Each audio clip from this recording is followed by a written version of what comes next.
this is an iHeart podcast. Guaranteed human. With no fees or minimums on checking accounts, it's no wonder the Capital One bank guy is so passionate about banking with Capital One. If he were here, he wouldn't just tell you about no fees or minimums. He'd also talk about how most Capital One cafes are open 7 days a week to assist with your banking needs. Yep, even on weekends. It's pretty much all he talks about, in a good way. What's in your wallet? Terms apply. See CapitalOne.com/bank. Capital One, N.A., member FDIC. Tax season has arrived, and doing taxes without the right help can feel overwhelming. Intuit TurboTax is here now to guide you through it with confidence. Match with a TurboTax full-service expert who handles everything for you from start to finish. Your dedicated expert checks every single deduction and credit to help you get the best possible outcome so you can feel confident you're getting every dollar you deserve. And the best part? You'll see real-time updates on your expert's progress right on your phone while you live your life. Plus, you get unlimited expert help at no extra cost, even on nights and weekends during tax season. Visit TurboTax.com. Only available with TurboTax full-service experts. Real-time updates only on iOS mobile app. Brought to you by the reinvented 2012 Camry. It's ready. Are you? Welcome to Stuff You Should Know from HowStuffWorks.com.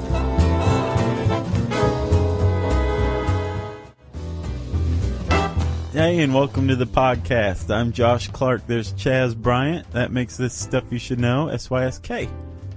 You realize if we release every week the 5 minutes before we podcast, we could make money on that. Especially if we set it to the Benny Hill music. That is the gold. This is the silver. Yeah. I would call that the platinum and this the gold.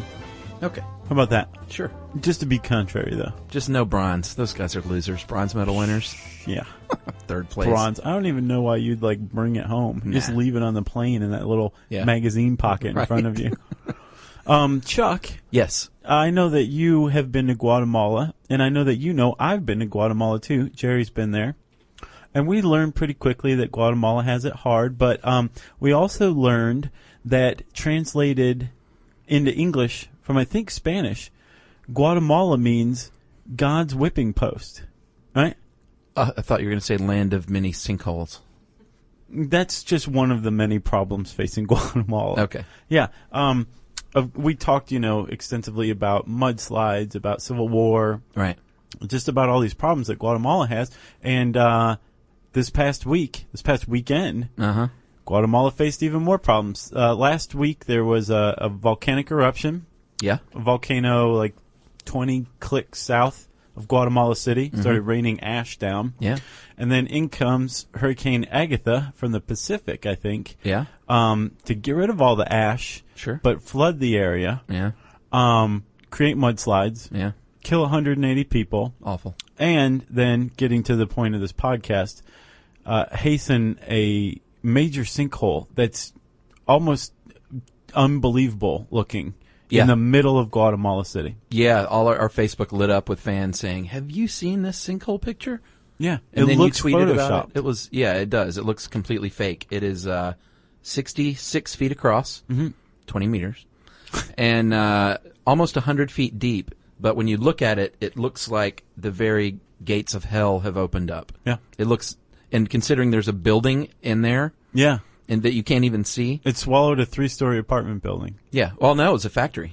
Oh, was it? Yeah, it was a clothing factory. And they said that the guys who work there, the people who work there, left at 6 p.m, an hour before the earth opened up. Wow. So they got out. And then there's some security guard, too, that had a schedule altered that earlier that day, so he wasn't there. So this is just like that church group that, everybody in the 50s, everybody showed up late to this, church choir practice. And for all these different reasons, all 12 or 15 people were delayed in getting to the practice, right? And the church happened to catch fire. Wow! And had they all gotten there on time, they would have burned to death. Wow! One imagines. At the very least, they would have had to have gotten out of the church. Good fortune. Yeah. So, I guess maybe God does like Guatemala a little. Maybe so, Josh. Maybe he just doesn't overtly hate it like we thought. Yeah, this sinkhole was, like you said, Saturday, and 3 miles from a similar sinkhole from, 2007? Yeah. The residents have been complaining of all of the signs of sinkholes developing. One happening 2 years earlier. That's a pretty big sign. Yeah. But then there's also creaking noises. The pavement isn't exactly, perfectly flat. Right. There's been slight tremors, maybe. Yeah, I think they said in the '07 one, which FYI was 330 feet deep, and it appeared instantly, almost instantly, killing at least 3 people, and swallowed up homes. They said that they felt the ground shaking a month before it appeared, and that at the time the government was going to send down like a robotic camera, but it's Guatemala, so they were like, where do we get a robotic camera? So it never happened. Yes, that is a good point, Chuck. It's a kind of an evil point, but it's a good point, right? Yeah. So we're talking about sinkholes here. This one's not about tropical storms, hurricanes, mudslides. Right. Oh, we should mention, though, that our friends at Coed in Guatemala are all okay. They sent word, and we posted on Facebook that they weren't affected, and everyone's doing fine down there. Awesome.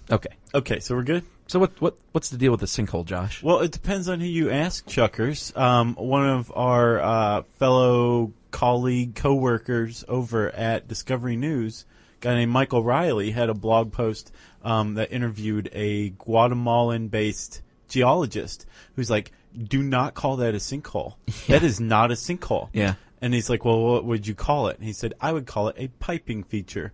And I'm pretty sure the guy made that term up. I think he did too. We did a Google search for piping feature, and it brought up a description of pajamas, a baseball uniform, has something to do with email possibly, and that's it. There's no geological feature, formation, or happening that's called a piping feature. So this guy was like, don't call it a sinkhole. Let's all call it this term that I just made up. Well, that's how you coin a term, my friend. It is, but I don't think you need to be using Michael Riley's blog to do it. Right, sure. At the very least, you say, and I just made that up. Yeah. Anyway, man-made sinkhole is what I think it is. Right. Well, what he was talking about though was the bedrock under Guatemala. Right. Is actually old volcanic deposits. Right. And usually with sinkholes, what you're talking about is a different kind of bedrock. That's actually bedrock. It's not volcanic. It wasn't just deposited there by, something spewing it. Yeah. And you have things like limestone, dolomite. Yeah. My favorite mineral. Basalt. Yeah. Wait, how did we ever come up with how to say that? I think it's basalt. One of those two. Gypsum. Yeah. The carbonate or what's the other? Evaporate. Evaporate classes of rocks, right? Yes. Yeah. That is typically what is underneath what's called the overburden, and the overburden is just the soil that's on top of all that. Right. So for those of you who've never tried this, if you go out in your backyard and dig a hole, eventually you're going to run out of dirt and you're going to hit rock. Yeah. And when you run out of dirt, you can say, I have dug through the overburden and have now made contact with the bedrock. Right. Yeah. And the reason we mention all this is because that's how a sinkhole forms, at least this type of sinkhole. You have to go dig it up. Yeah, exactly. The bedrock underneath the overburden, it gets whittled away by water that's turned acidic from absorbing CO2 and interacting with plants. So it carves out little conduits, little pathways of sort of like an underwater stream almost. Right, very much like that. And then it loosens the soil, and then the soil starts to fall down in these cracks. And although the surface and the overburden may look okay up top, this is why they seem to happen like overnight. Mm-hmm. There's just a lot going on underneath that we don't see. Right, for weeks, months, years, sure, eons, that kind of thing. So when the water whittles away, say a chamber, the future sinkhole, which you can also call a cave. Right. When you're going caving, what you're doing is walking through basically a dry conduit sinkhole system. Yeah. Right? Good point. So when the sinkhole's formed, right, whittled away by water, right, and the overburden starts spilling into it, which is called spalling. Yeah, not spilling. Spilling, it's spalling, right? That means that there is much less of it above. It's like an hourglass, basically. Yeah. Right? And then when somebody walks on it, drives on it, builds a building on it, phoom. Yes. That salt, what appeared to be solid, is now in the bottom of this hole. Yeah, and oftentimes it can what I call it, the overburden is solid enough to hold up, even though it might be hollow underneath. It can hold up for a little while if nothing is on it. Right. But like you said, the problem comes when something is planted on top of it, like a car. Right. And that's actually called a cover collapse sinkhole. And that's what we think of it for sinkholes, these really dramatic, sudden, Yeah, right. holy cow sinkholes. Yeah. Right. I would like to call it the coolest sinkhole, but since, it might seem... People do die. Yeah, exactly. Chuck, there's two other kinds of sinkholes, right? That are slightly less dramatic. Yeah, the cover subsidence sinkhole. Yeah, this is possibly the least dramatic sinkhole. Basically, Kind of boring. it is. This a very similar process happens, except you get the impression it happens much more slowly, right? Yeah. Chuck was talking about. Imagine like a straw coming into those little nitrous oxide tubes, the little chargers. Yeah, for Okay. for the little industrial arts cars that you made. Sure, or making whipped cream or Yeah, sure. whatever, Right. You got a straw going into one of those and a straw coming out. So it's like narrow, fat, Right. narrow again. Yeah. That would be like conduit, sinkhole, or cave, because it's pretty much a cave until the top collapses. Right. And then conduit again, right?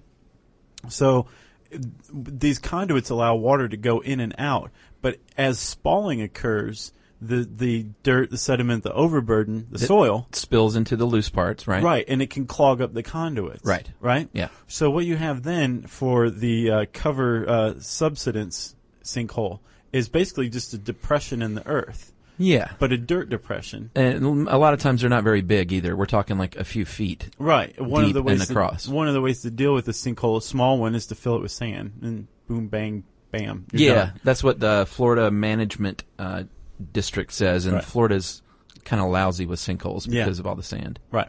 But these cover subsidence sinkholes often turn into ponds because rainwater starts collecting. It has nowhere Sure. to go because the conduits are blocked, and bam, you got yourself a brand spanking new pond. And that's good fishing, Yes, it is. I imagine. And then the third one, Chuck, a dissolution or solution sinkhole. Are you starting to see a pattern here? Not spilling, spalling, dissolution or solution sinkhole. Right. It's geology. It's like, take your pick. Yeah, these are actually not as dramatic either, and that's usually if you just have like a thin overburden that washes away and erodes over time, and It exposes the bedrock. I always want to say twitch after you say bedrock each time. From the Flintstones, remember that? No. You're like, Flintstones? I mean, I remember the Flintstones, and they lived in bedrock, but what's the twitch part? That was the one episode where they had the movie star singer come to town. Tony Kurtrock or whatever? Yeah, and that was a song, in bedrock, twitch. Instead of I twist. don't remember that one. Wow. Showing my age. I like the one with Anne Margrock. She was a hot cartoon. Yeah. It's so funny that all the names were like rock-oriented. I never figured that one out. Because they lived in the Stone Age. I'm just kidding. Oh, okay. But the big rack of ribs on the car that tipped the car over, that was normal. That was a brontosaurus rib rack. Yeah. Yeah. That's good eating. That's what they ate in the Stone Age.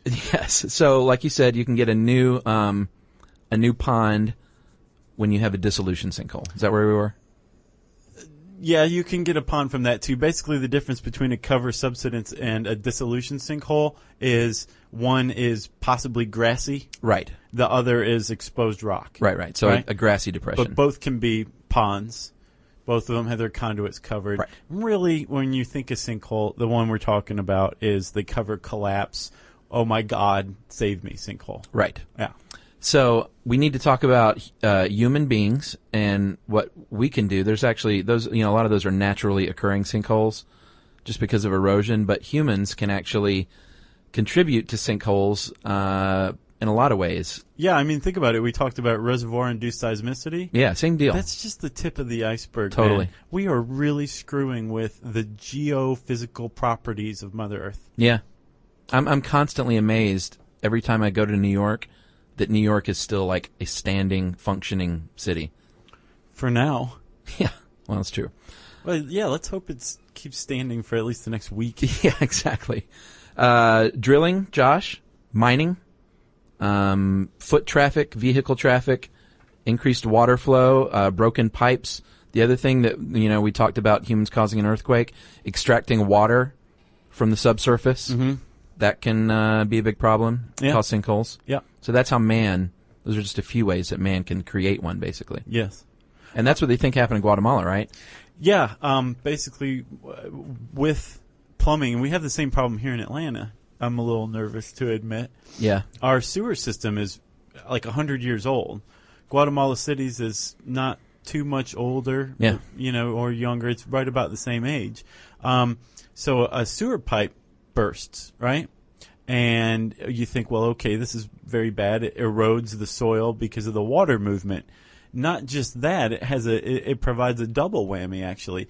Right. It erodes the dirt, and it actually gives it a place to be carried away through. Is that flow reversal? No. A that's burst later. sewer pipe. Oh, okay. So imagine a sewer pipe, and then bam, it bursts, and there's a big hole there. Yeah. The spewing water, the water pressure is just eroding soil above it, right? Mm-hmm. And it's eroding the overburden, and then it's also this big hole in the pipe is giving a place for the soil to be taken away. Right.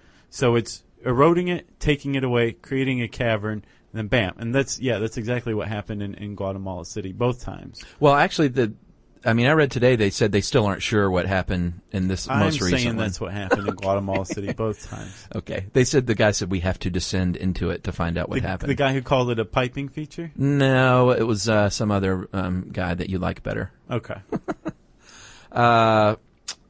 Let's talk about Polk County, Florida. Yeah, I think we should. That was a human-caused sinkhole, and here's what's going on in Florida. You know when you use fertilizer in your yard, which I know you like to do? Yeah. It's got phosphate in it, and about 30% of the entire world's phosphate stash comes from Florida. Mm-hmm. So the problem with this stuff is it's radioactive, mildly radioactive. And so Florida said, well, here's what we're going to do. We're going to stack it up in huge stacks so it's all in one place. And we're talking hundreds of acres, millions of tons. The result, years later, in 1994 in Central Florida, 1 billion tons of it basically created a sinkhole. The weight crushed the sand underneath it and created a huge sinkhole. Right, yeah. Florida is already what's known as a karst region, and karst region it's a type of topography. Yeah, Karst. Yes. Yes. And if you want to see some cool video on karst regions, check out watersheds.org/earth/karst. Right. Awesome. Yeah, cool stuff. really cool.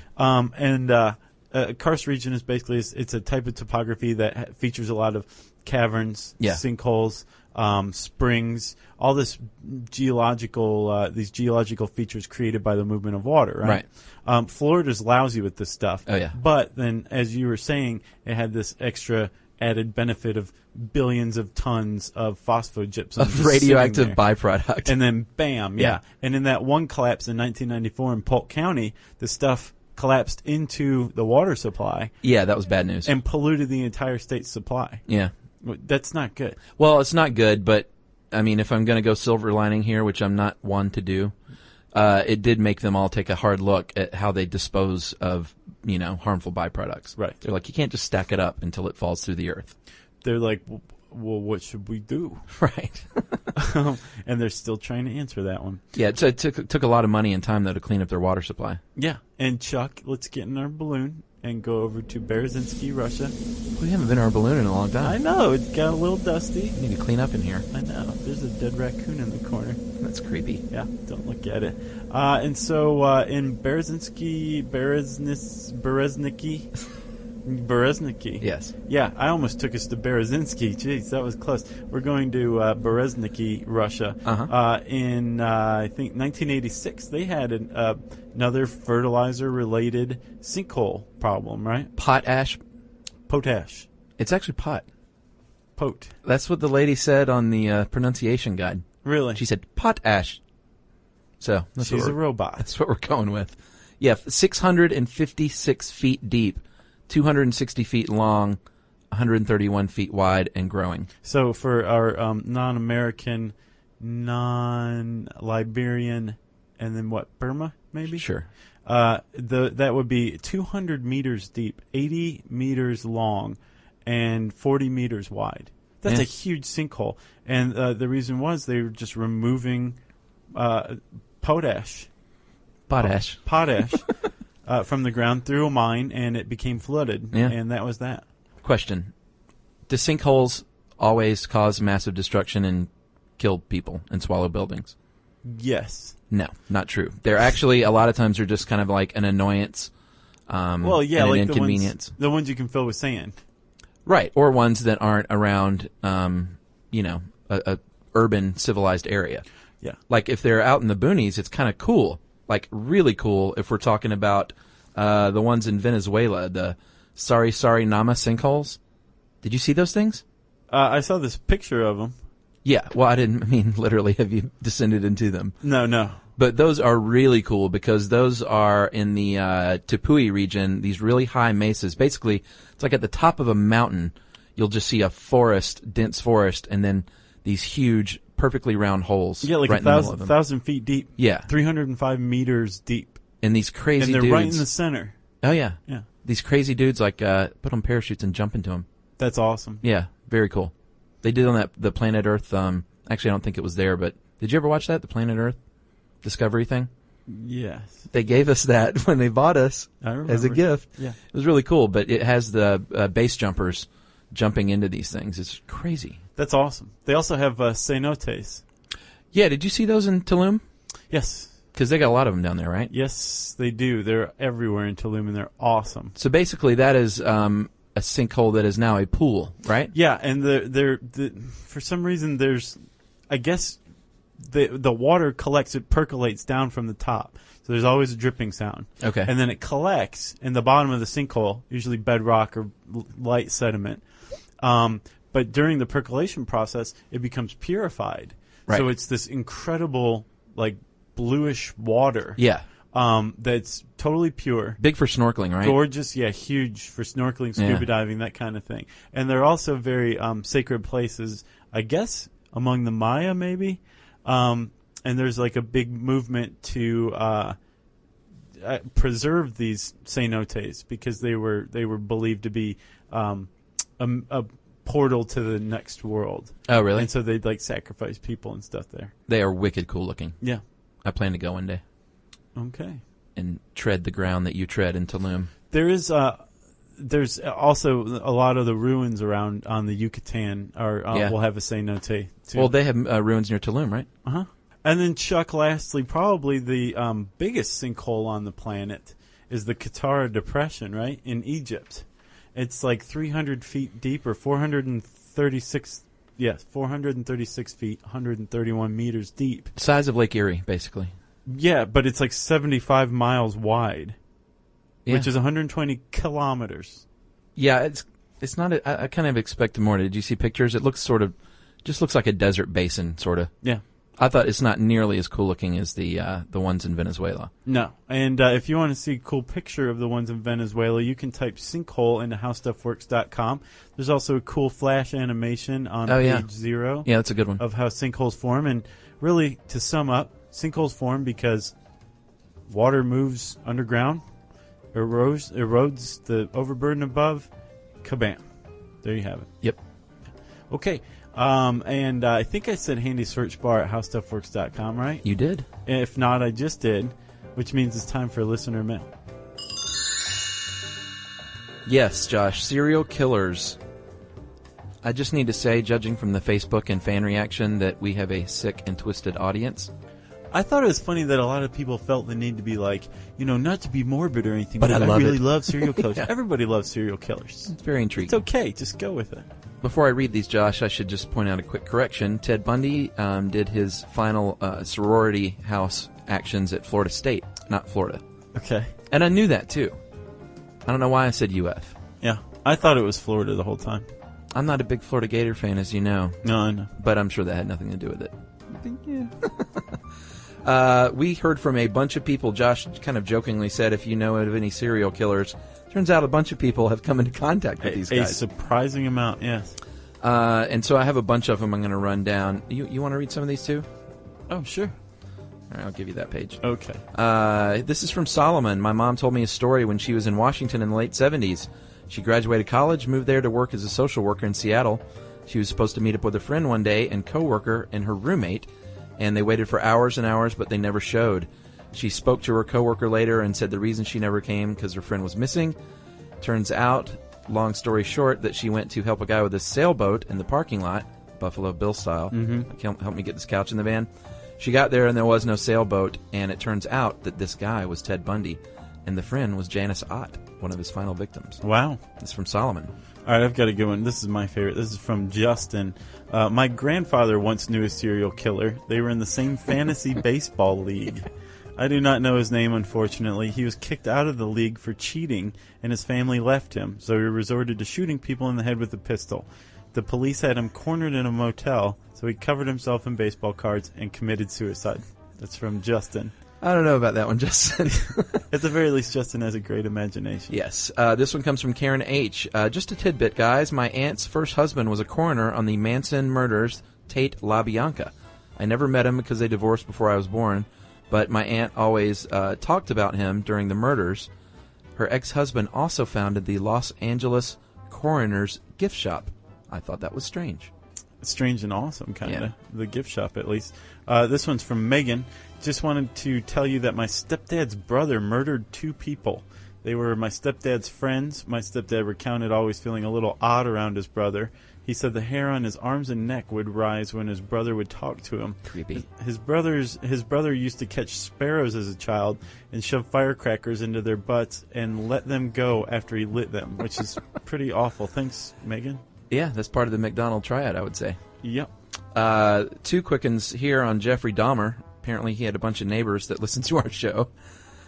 Joel says, around the time of the killings, my mom lived next door to Jeffrey Dahmer. She met him twice, and she said he seemed like a nice guy, but a little weird. I would say so. Anyway, just thought I would share my little anecdote with you guys. Joel.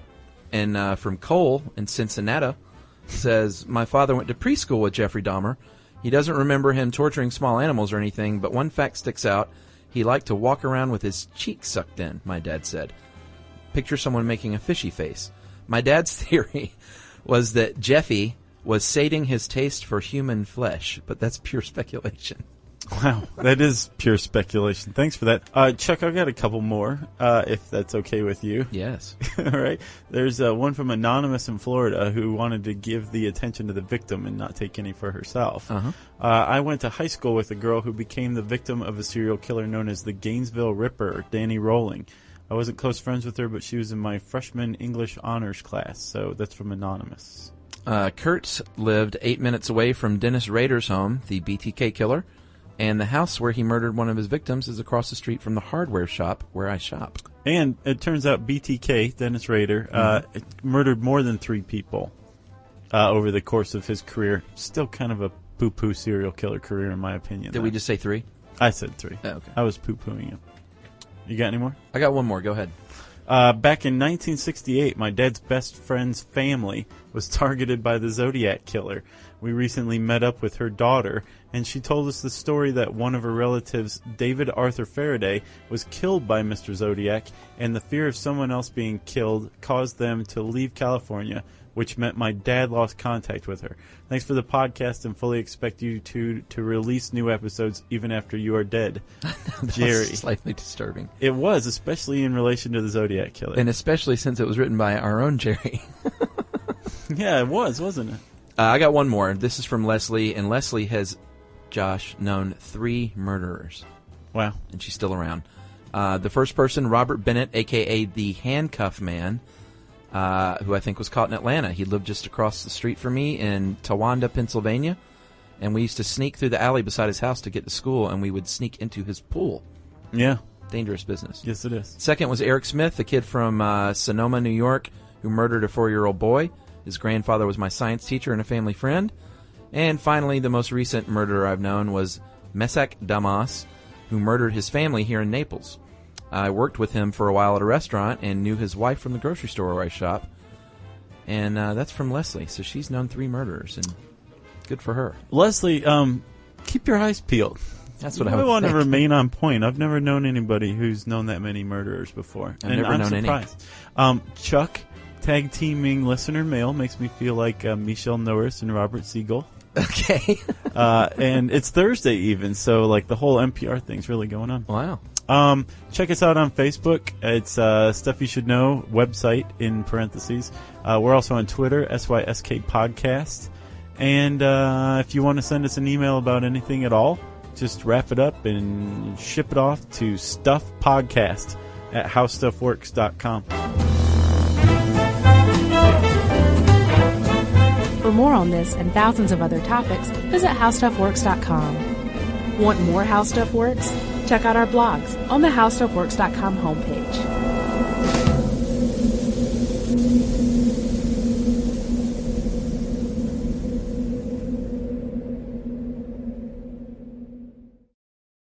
Brought to you by the reinvented 2012 Camry. It's ready. Are you? The NFL playoffs are here, and Wild Card Weekend, powered by Verizon, is in full swing. Man, it all comes down to this. The stakes are high, hopes are higher, and everything is on the line. My goodness! It's win or go home, and every moment counts on the road to Super Bowl 60. It's a touchdown! Wild Card Weekend, powered by Verizon. Through Monday. Visit watch.nfl.com for the full schedule.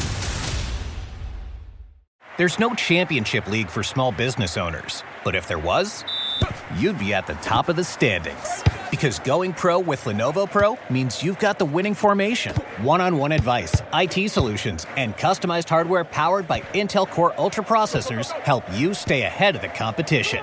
Business goes pro with Lenovo Pro. Sign up for free at lenovo.com/pro. Lenovo. This is an iHeart podcast. Guaranteed human.